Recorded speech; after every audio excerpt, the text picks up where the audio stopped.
शिव गुरु कुछ नहीं मांगीला, एगो फूल मांगीला।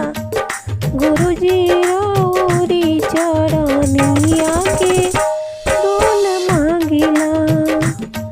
शिव गुरु कुछ न मांगीला, एगो फूल मांगीला। शिव गुरु रउरी चरनिया के फूल मांगीला।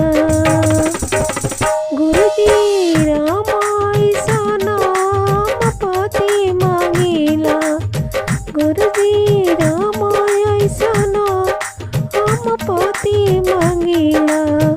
शिव गुरु जनम जनम ये आवत मांगीला। शिव गुरु जनम जनम ये आवत मांगीला। शिव गुरु कुछ नहीं मांगीला, एगो फूल मांगीला। तोरी चरनिया के धूल मांगीला। हम तो रउरी चरनिया के धूल मांगीला। शिव गुरु पढ़ल पंडित एगो बेटा मांगीला। शिव गुरु पढ़ल पंडित एगो बेटा मांगीला। शिव गुरु घोड़ा वाला गला के पतोहिया मांगीला।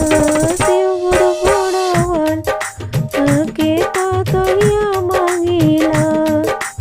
शिव गुरु कुछ नहीं मांगी, एगो फूल